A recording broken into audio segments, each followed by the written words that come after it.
Imagine a tiny silver box on your desk that's quieter than a whisper, smaller than a stack of coasters, and still powerful enough to run your entire creative business, your side hustle, and your everyday life, all at the same time.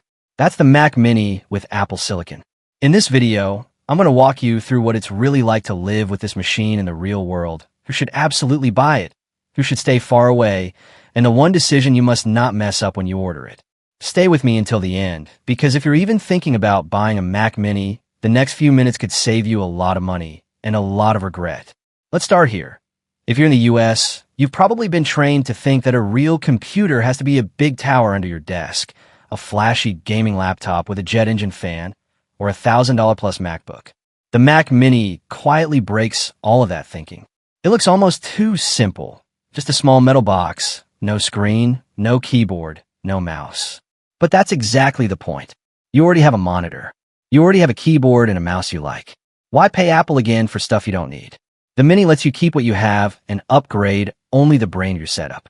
Picture this. You hit the power button. There's no grinding hard drive noise, no screaming fans. The Mac is just on. Apps open instantly. Windows snap around without stutter. And even if you're juggling Chrome tabs, Spotify, email, and a couple of creative apps, it just doesn't flinch.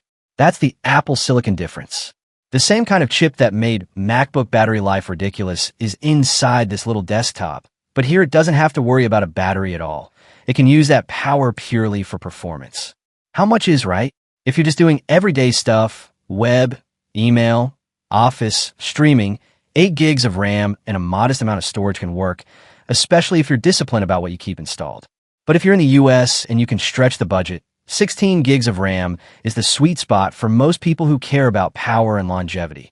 Creators, developers, students in design or engineering, anyone who keeps dozens of tabs open. For storage, Apple's internal options get expensive fast, and that's where a lot of people waste money. Here's the smarter path. Buy enough internal storage for your apps and important working files, maybe 512 gigs or 1 terabyte. And then lean on fast external SSDs for big video libraries, photo archives, and backups. External drives are cheaper, faster to upgrade, and you can unplug them and take them with you. Let's talk about the experience of actually living with a Mac Mini day to day in an American home or office. This thing is perfect for a clean, minimalist desk. No giant tower, no bulky all-in-one with a chin. Just a box, a monitor, and the accessories you like. You can slide it under a monitor stand, mount it under your desk, or move it from your office to your living room in seconds. If you've ever tried to drag a full tower or a heavyweight laptop setup between rooms, you know how big a deal that is. Imagine running your workday on a big 27-inch 4K display at a real desk. Then in the evening, moving the same Mac Mini to your TV for family movie night, Apple Arcade games, or just surf the web from the couch with a wireless keyboard. One little box, multiple lives. Ports matter a lot more on a desktop than a laptop, and this is where the Mac Mini quietly wins for most normal users. You get multiple USB-C/Thunderbolt ports for fast drives and displays, USB-A for older accessories you're not ready to throw out, HDMI for a TV or monitor, Ethernet if you want rock-solid wired internet, and a headphone jack when Bluetooth decides to be annoying. For a lot of people, that's everything you need without ever touching a dongle. If you've been living the USB-C hub life, on a MacBook, this feels like a relief. Of course, it's not perfect, and I want you to know before you buy if this machine is wrong for you. If you're a serious PC gamer who lives inside the latest AAA Windows titles, the Mac Mini is probably not your main rig. Yes, there are games on Mac, and cloud gaming services exist, but if your dream setup is a 240Hz monitor and ultra graphics on every new release, you're still better off with a dedicated Windows gaming PC or console and keeping the Mac Mini as your work and creation machine. If you rely on heavy 3D rendering, Advan, CD, or specialized Windows-only software that doesn't have a good Mac alternative or work well in a virtual machine, you need to be careful. Check your apps first, because hardware power doesn't matter if the software isn't there. You also shouldn't buy a Mac Mini if you live your life on the go. No matter how powerful it is, it doesn't have a screen or battery. It's not a laptop. If you're constantly working in coffee shops, on campus, on planes, on the couch, then a MacBook is still the better centerpiece for your setup, and you might add a monitor at home to create a desktop-like environment. The Mini shines when your main work happens at a desk, in one place, most of the time. One thing that surprises most people in the US when they run the numbers is the value. That base price looks low compared to a MacBook or iMac, but don't forget the hidden costs. Monitor, keyboard, mouse, maybe speakers. If you already have these, and most people do, the Mac Mini lets you reuse them and keep your costs down. But if you're starting from zero, add up a good display and accessories. Still, even then, you often end up spending less than an equivalent iMac or high-end laptop, especially if you catch a sale or use a student or education discount. Let's walk through a couple of real-life scenarios so you can see yourself in one of them. Imagine you're a small creator in the US, filming videos on your phone. You're editing on a laptop that sounds like a leaf blower and stutters on every playback. You upgrade to a Mac Mini, pair it with a decent 24 or 27-inch monitor, and suddenly you can see your entire timeline, your color scopes, your audio meters all at once. Your export times drop. The fan noise disappears. You can leave it rendering while you cook dinner, answer emails, or scroll without worrying about heat. That's not just nice to have.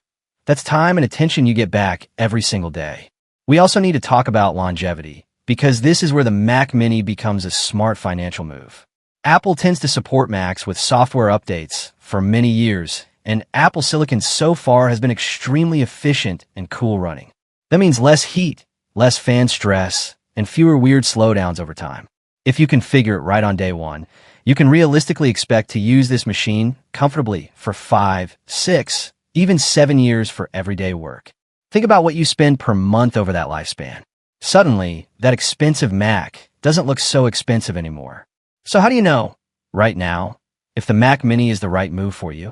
Ask yourself 3 questions. First, do I spend most of my productive time at a desk in one main spot? If the answer is yes, the Mini fits your lifestyle.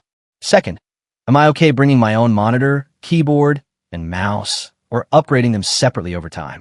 If you like flexibility and don't want to be locked into one all-in-one machine, that's a big plus for the Mini.